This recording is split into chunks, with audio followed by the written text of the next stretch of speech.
तो जब हम बात करते हैं पैकेजिंग ऑफ डीएनए हेलिक्स, तो देखो डीएनए की पैकेजिंग किस तरीके से होती है। डीएनए जो है हमारे अंदर जो ह्यूमन जीनोम है, ठीक है, DNA in human genome is 2.2 meter, 2.2 meter है। और ये जो 2.2 मीटर है किस तरीके से ऑर्गेनाइज होता है, तो ये जो ऑर्गेनाइजेशन होती है ऑर्गेनाइज्ड बाय पैकेजिंग, इसकी यहाँ पर क्या होती है, पैकेजिंग होती है प्रॉपर तरीके से। तो हमारे पास हम लोग यहाँ पर देखते हैं साइंटिस्ट थे, ठीक है जी, कुछ जिनका नाम है वुड डॉग, ठीक है जी, जिनका नाम है यहाँ पर वुड डॉग। और वुड डॉग ने क्या किया, वुड डॉग शो दैट, इन्होंने बोला कि there are some repeated thickenings, कि जो हमारे पास डीएनए होता है बेटा, जो हमारे पास उसका स्टैंड है, उसके ऊपर कुछ कुछ कहीं कहीं पर क्या है, रिपीटेड थिकनिंग्स है। कहीं से वो थोड़ा सा लाइट दिखता है, कहीं से वो हमारे को डार्क दिखता है। इन द क्रोमेटिन फाइबर्स, इसके अंदर क्रोमेटिन फाइबर्स क्या है भाई, सबसे पहले ये मेरे पास सेल है, ये इसके अंदर मेरे पास न्यूक्लियस है, ठीक है जी। और हम लोग क्या देखते हैं, इसके अंदर इन फाइबर थ्रेड लाइक स्ट्रक्चर्स होती है, जिनको हम लोग यहाँ पर क्या बोलते हैं, क्रोमेटिन बोलते हैं। During the process of cell division, यही जो क्रोमेटिन होता है कंडेंस होता है और उसके बाद कन्वर्ट होता है किसके अंदर, क्रोमोसोम के अंदर कन्वर्ट होता है। यही बात है, हम लोगों ने 11th में पढ़ी।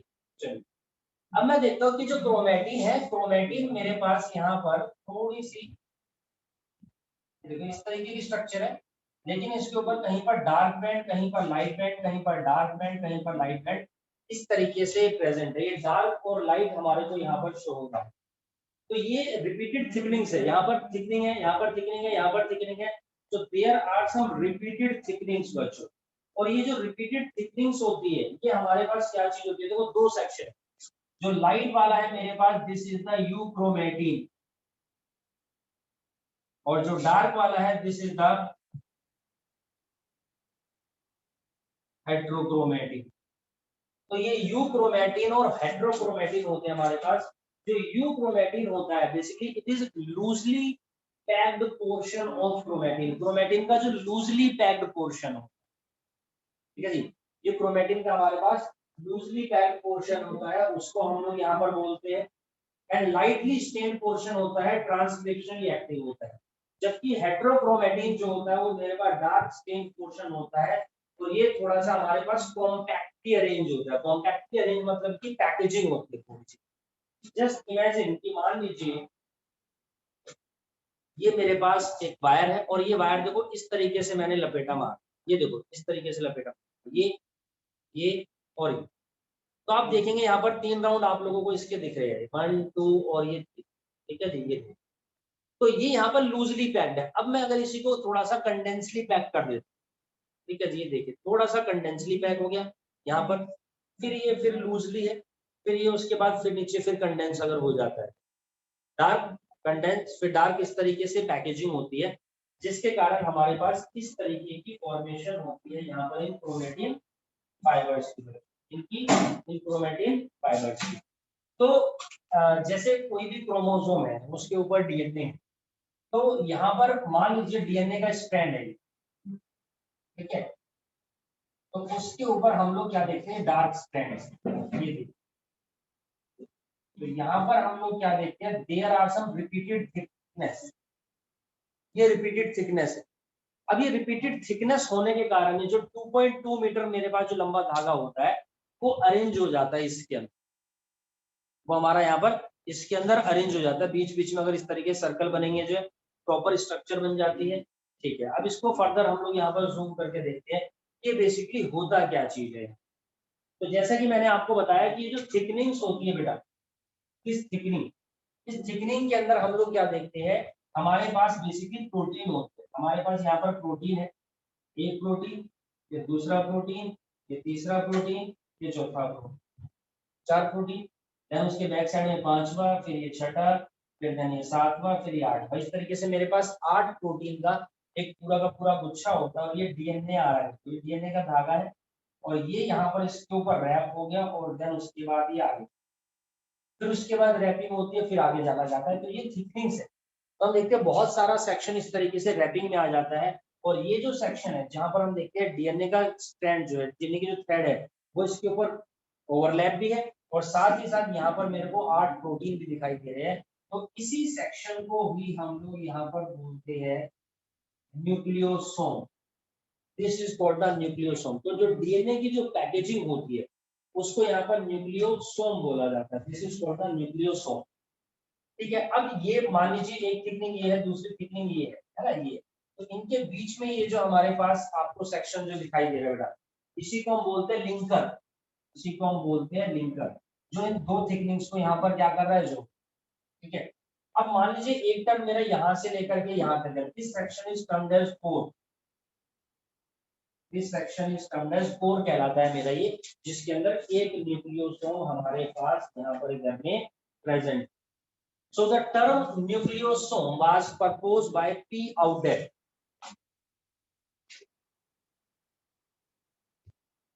Nucleosome ये जो टर्म है by P. Audet, इस टर्म का इजाद किया था, यहाँ पर जो टर्म यहाँ पर जो प्रपोज कर दी P. Audet थी, इन्होंने बताया था न्यूक्लियोसोम मॉडल के बारे में और इसी को outdate concept of chromatin structure भी बोला जाता है। और यहीं पर हम लोग इसको बोलते हैं, इस स्ट्रक्चर को basically there is a histone octamer. क्या बोलते हैं, ऑक्टामेयर। ऑक्टामेयर मतलब कि 8 प्रोटीन है और हिस्टोन यहाँ पर जो प्रोटीन मैंने बताया है ये हमारे पास हिस्टोन प्रोटीन होते हैं, जिसमें मेरे पास है H2A, H2B, H3, H4। Same repetition इनका बैक साइड में है। This is the H2A, H2B, H3 और H4। तो मेरे पास यहाँ पर ये 8 प्रोटीन है, इनका जो गुच्छा होता है वो मेरा ऑक्टामेयर हिस्टोन प्रोटीन का यहाँ पर कहलाता है और उसी के ऊपर डीएनए के थ्रेड की रैपिंग हो जाती है, जिसको हम लोग यहाँ पर बोलते हैं nucleosome. So this is the packaging in the nucleosome. ठीक है, तो हमारे पास हमने देखा ये मेरे पास इधर में कोर डीएनए है और इस कोर डीएनए के अंदर देखो जो मतलब ये लेंथ तो यहाँ पर है, ये जो है लगभग लगभग यहाँ पर ये टर्म कंप्लीट हो रही है। तो ये जो मेरे पास इधर में कोर डीएनए होता है, दिखाई दे रहा है,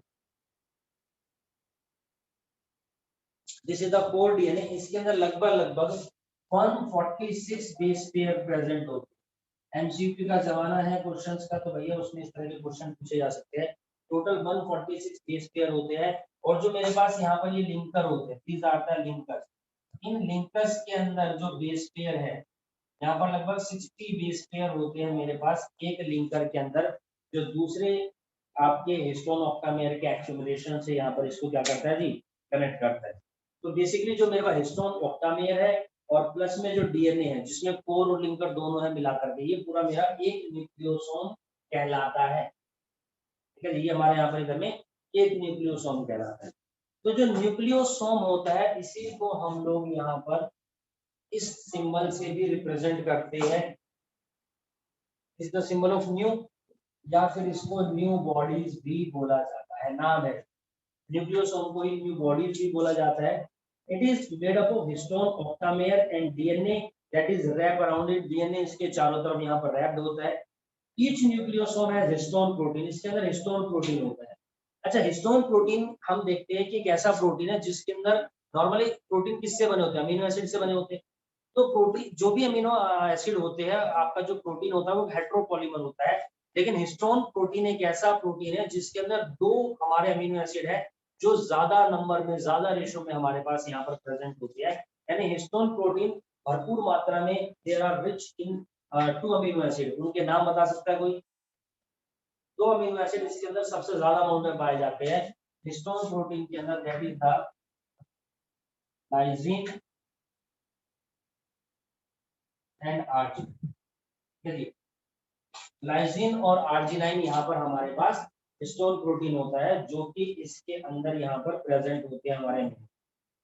अच्छा, उसके अलावा जो हिस्टोन प्रोटीन होता है उसके बारे में एक खास बात, और ये भी क्वेश्चन इंपॉर्टेंट है, हिस्टोन प्रोटीन के ऊपर जो होता है पॉजिटिव चार्ज होता है। हिस्टोन प्रोटीन हमारा पॉजिटिव चार्ज होता है। इसका क्वेश्चन ये आता है कि जो न्यूक्लियस होता है वो सेंटर में क्यों रहता है? ठीक है जी, इसका कारण क्या है? तो हम लोग यहाँ पर देखते हैं वो चार्ज की कहानी होती है। जो हिस्टोन प्रोटीन होता है वो हमारे पास पॉजिटिव चार्ज होता है। इसमें 4 हिस्टोन प्रोटीन है, H2A, H2B, H3, H4 into 2 is equal to 8 histone ऑक्टामेर की फॉर्मेशन यहाँ पर होती है। मैं इसका एक डायग्राम अगर आप लोगों को दिखाऊं जो नोट्स के अंदर है तो शायद आप लोगों को और थोड़ा सा बेहतर तरीके से समझ में आए।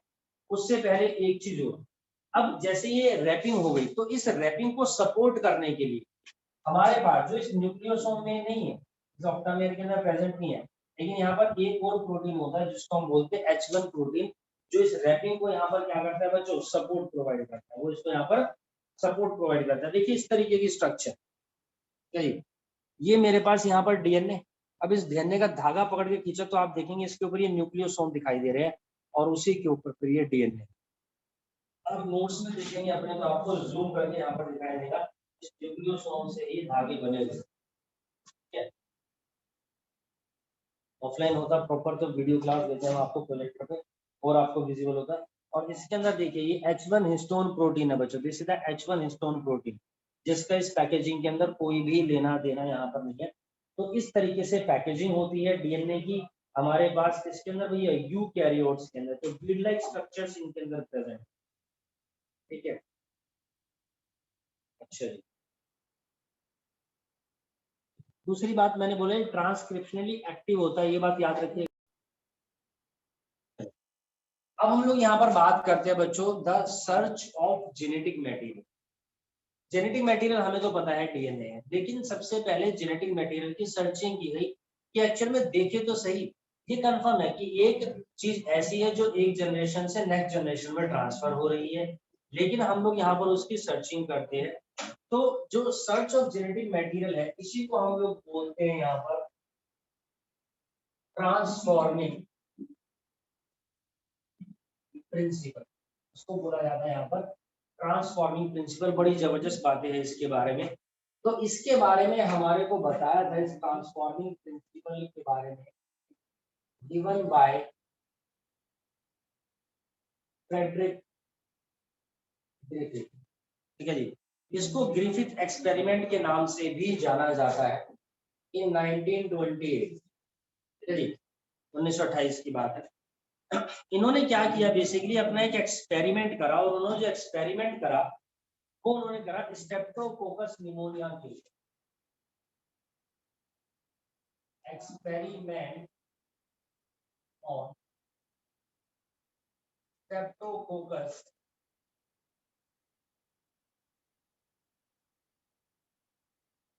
निमोनिया के ऊपर, ठीक है जी। और ये स्ट्रेप्टोकोकस निमोनिया ही वो चीज है जिसकी वजह से निमोनिया बीमारी हो, ठीक है। और उस जमाने की बात ऐसी है कि निमोनिया खतरनाक बीमारियों में से एक थी और इसकी वजह से जान चली जाती, ठीक है जी, इसकी वजह से जान चली जाती थी। और यहाँ पर हम लोगों ने क्या देखा कि there is a change in physical form of bacteria, everyone need to listen carefully. यहाँ पर हम लोगों ने देखा कि there is a change in physical form of bacteria, bacteria की फिजिकल फॉर्म के अंदर हमने कुछ चेंज देखे। हमारे पास क्या हुआ कि हमने देखो अलग अलग मीडियम के अंदर बैक्टीरिया की दो कॉलोनी देखी, एक ये है और एक ये है। मैं सिंपल बैक्टीरिया बना देता हूँ। एक बैक्टीरिया मेरे पास ये हो गया, ठीक है जी, और एक बैक्टीरिया मेरे पास यहाँ पर ये हो, ये दो बैक्टीरिया, एक एक कॉलोनी से हमने बैक्टीरिया ले लिया।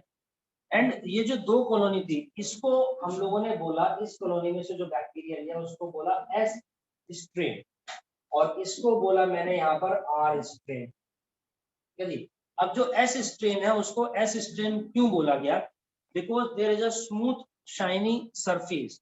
जो एस स्ट्रेन बैक्टीरिया है उसकी स्मूथ शाइनी सरफेस है, it is a smooth shiny colony बना रखी है इन्होंने। तो हमने इसमें से जो बैक्टीरिया को लिया वो मेरा एस स्ट्रेन कहलाता है। दूसरी तरफ जो आर स्ट्रेन है वो रफ कॉलोनी में से हम लोगों ने डिराइव करा है, तो मेरा आर स्ट्रेन बैक्टीरिया बोला गया है। अब जो एस स्ट्रेन है वो स्मूथ है, जो आर स्ट्रेन है वो हम लोग क्या देखते हैं रफ है। और उसका रीजन क्या था कि जो एस स्ट्रेन बैक्टीरिया होता है उसके ऊपर एक म्यूकस की कोटिंग थी हमारे पास। उसके ऊपर क्या था जी, उसके ऊपर यहाँ पर एक म्यूकस की कोटिंग थी, एक चिकनी लेयर है यहाँ पर, this is the mucus coating. तो इस म्यूकस की कोटिंग की वजह से हमने देखा कि यहाँ पर हमारे पास एस स्ट्रेन है। म्यूकस की कोटिंग मतलब कि polysaccharide base, here is the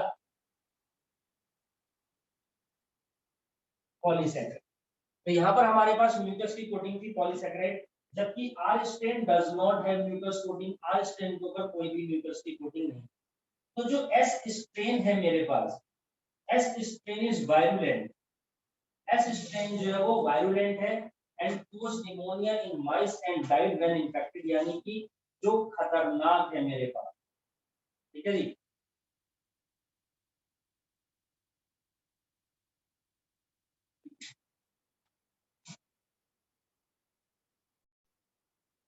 तो हमारे पास यहाँ पर दो तरीके के बैक्टीरिया, एस स्ट्रेन हो गया, आर स्ट्रेन का। तो एस स्ट्रेन जो होता है वायरुलेंट होता है and cause pneumonia in mice. S strain जो है वो वायरुलेंट, ठीक, जिसकी वजह से हम लोग यहाँ पर क्या देख रहे हैं, बीमारी फैल रही है। वायरुलेंट है मतलब कि कोज निमोनिया, ठीक है जी, जिसकी वजह से क्या हो रहा है, निमोनिया हो रहा है। अब इसके लिए इन्होंने क्या किया था, एक्सपेरिमेंट में अपने माइस लिया था, चूहा लिया था, और चूहा के अंदर हमने क्या देखा कि एस स्ट्रेन जो बैक्टीरिया है, जो हमारे पास स्ट्रेप्टोकोकस है, जो बेसिकली एक तरीके का डिप्लोकोकस निमोनिया है। निमोनिया में रेस्पिरेटरी डिसऑर्डर होता है, ये सबको पता है, ठीक है। इसको हमने माइस के अंदर छेड़ा और हमने क्या देखा कि जो माइस है मेरे पास इस डाई, वो मर गया। तो ये मेरे पास यहाँ पर देखिए सबसे पहले चूहा है,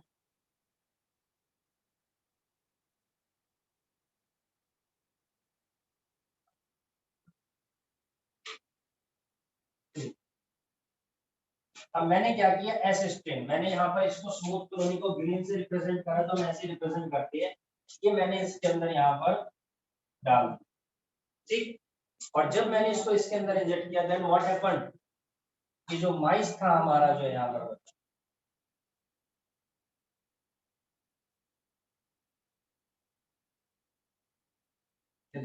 ये मर गया, इट बिकम डेड, लास्ट उल्टी हो गई इसकी, तो ये हमारा यहाँ पर मर गया। जबकि हम लोग क्या देख रहे हैं, जो आर स्ट्रेन है हमारा, ये नॉन वायरुलेंट है।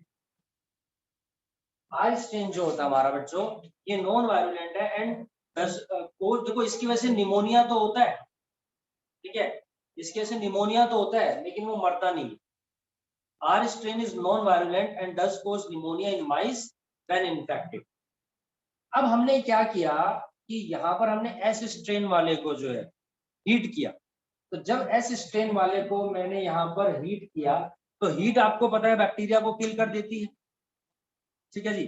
तो S strain is basically non virulent, heat killed S strain, heat की वजह से हमारे पास ये नॉन वायरुलेंट हो गया and does not cause pneumonia. अब इसकी वजह से निमोनिया नहीं हो रहा है। दोबारा सुनते रहे इस बात को, हमने इसको हीट किया, हीट करने से बैक्टीरिया किल हो गया, then it become non virulent, जिसकी वजह से निमोनिया यहाँ पर नहीं होगा। तो हीट किल्ड एस स्ट्रेन को अब मैंने क्या किया, जिंदा आर स्ट्रेन के साथ मिक्स कर दिया, माइस के अंदर इंजेक्ट कर। अब सोचिए कि इसकी वजह से बैक्टीरिया हमारा इन्फेक्ट तो हो रहा था लेकिन मर नहीं रहा था, जबकि इसकी वजह से हमने क्या देखा, वो किल हो रहा था। अब हीट किल्ड बैक्टीरिया है, इसको हमने जब छोड़ा तो ये नहीं मरा माइस सेकेंड टाइम में, लेकिन जब इसको इसके साथ मिक्स किया तो आपको क्या लगता है, चूहा मरेगा या बचेगा? नॉर्मल, ये भी चूहे को किल नहीं कर रहा है, हीट करने के बाद हमारे पास इट बिकम नॉन वायरुलेंट, ये भी किल नहीं कर रहा है। तो मैंने एस स्ट्रेन नॉन वायरुलेंट लिया और R strain by default non virulent है, दोनों का मिक्सचर किया, तो क्या अब भी मेरे पास चूहा मरेगा या बचेगा? तो इस कंडीशन के हिसाब से चूहा बचना चाहिए, क्योंकि नॉन वायरुलेंट आर स्ट्रेन, इसकी वजह से भी चूहा नहीं मर रहा है। हीट किल एस स्ट्रेन है, इसकी वजह से भी हमारे पास नहीं मर रहा था। लेकिन जब दोनों को मिक्स किया तो मैंने क्या देखा कि माइस बिकम, वो चूहा मर गया। इसका क्या मतलब है, इसका मतलब ये है कि जो हमारे पास यहाँ पर ये दोनों जो वायरुलेंट हो गए थे, नॉन वायरुलेंट थे, इन दोनों के बीच में जरूर कुछ ना कुछ किसी ना किसी चीज का ट्रांसफॉर्मेशन हुआ है एंड इट बिकम लिविंग। या हम कह सकते हैं जो नॉन वायरुलेंट है ये जब दोनों का मिक्सचर किया तो इसने इसमें से इसके डीएनए को यहाँ पर डिराइव कर लिया, जेनेटिक मटेरियल कुछ ना कुछ ऐसी चीज ले ली जिसकी वजह से हमने क्या देखा कि चूहा इस बार यहाँ पर मर चुका है। तो ही recovered live S strain bacteria from the dead mice. जो डेड माइस था जब इसको यहाँ पर हमने देखा वो मर गया और इसका यहाँ पर एक्सपेरिमेंट किया तो इसके अंदर से मुझे जिंदा एस स्ट्रेन बैक्टीरिया फिर से मिला, लाइव एस स्ट्रेन, जबकि हमने यहाँ पर हीट किल लिया था। समझे? इसका मतलब ये कंफर्म है कि इसमें से कोई ना कोई जरूर इसके अंदर ट्रांसफर हुई है, ये कंफर्म है, जिसकी वजह से ये इसकी तरह बिहेव कर रहा है। बहुत सिंपल सी बात है, ये बात समझ में आ रही है आप लोगों को? तो सबसे पहले हम लोगों ने क्या किया, लिविंग एस सेल से अगर हम लेते हैं तो चूहा माउस हमारे पास डाई, जबकि लिविंग आर सेल हम लोगों ने लिया तो माउस मेरे पास हेल्थी रहता। हीट किल एस से सेल से लिया तो मैंने देखा उस समय भी माउस हेल्थी है, लेकिन जब मैंने हीट किल एस स्ट्रेन को लिविंग आर सेल के साथ मिक्स किया on that time the mice again died and living S cell हमारे को उसके ब्लड सैंपल से यहाँ पर मिली। इसका मतलब क्या है, इस एक्सपेरिमेंट का कंक्लूजन क्या निकलता है कि R strain bacteria had somehow been transformed by the heat killed S strain bacteria. तो there is some transforming principle, यहाँ पर कोई चीज जरूर ऐसी है जो ट्रांसफॉर्म हुई है और इसी को यहाँ पर ट्रांसफॉर्मिंग प्रिंसिपल बोला गया। तो सम ट्रांसफॉर्मिंग प्रिंसिपल यानी कि transferred from heat killed S strain bacteria had enabled the R strain to synthesize smooth polysaccharide coat and become virulent. अब हमने क्या देखा कि इसके ऊपर भी ये स्मूथ शाइनी सरफेस जो थी वो आ गई। अब ये इसके ऊपर कोटिंग इसके ऊपर आ गई तो हमें लगा कि शायद यही जो कोटिंग है इसकी वजह से ही जो मेरे पास नॉन वायरुलेंट था मे बी ये वायरुलेंट बन गया और इसने चूहे को किल कर दिया। तो ये तो हमारे पास पॉलीसैकेराइड है, प्रोटीन की कोटिंग है, तो ऐसा लगा कि शायद प्रोटीन ही वो चीज है जो बेसिकली ट्रांसफॉर्मिंग प्रिंसिपल है, ट्रांसफॉर्म होती है, यानी कि जेनेटिक मटेरियल। ठीक है, अब अगर इस एक्सपेरिमेंट को यहीं रोक देते तो ये बात यहीं पर आ जाती और हम इसको ऐसा ही मानते, लेकिन ऐसा नहीं हुआ दोस्तों। इस एक्सपेरिमेंट को आगे कंटिन्यू किया गया। The transformation of R strain to S strain is due to transfer of genetic material, ये तो कंफर्म है। तो हाउएवर द बायोकेमिकल नेचर और genetic material was not defined from his experiment. उसके एक्सपेरिमेंट से बायोकेमिकल नेचर अभी भी defined नहीं था कि वो चीज जो है हमारे पास जो इसके अंदर न्यूक्लियस है उसके अंदर जो डीएनए है क्या वो ट्रांसफॉर्मिंग प्रिंसिपल यानी जो चीज ट्रांसफॉर्म हो रही है वो डीएनए है या फिर वो हमारे पास इधर में प्रोटीन की कोटिंग है, ये अभी तक कंफर्मेशन नहीं।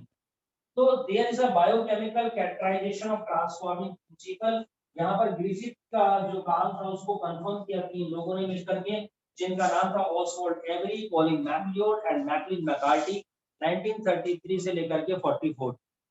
तो इन्होंने क्या किया, prior to their work genetic material was thought to be protein. ऐसा माना गया कि शायद जो जेनेटिक मटेरियल है वो प्रोटीन है। अब प्रोटीन को हटाने के लिए हमारे पास अगर मान लो किसी सेल में प्रोटीन है और मुझे सब प्रोटीन उसमें से एक्सट्रैक्ट करना है तो मैं क्या करूंगा बताइए?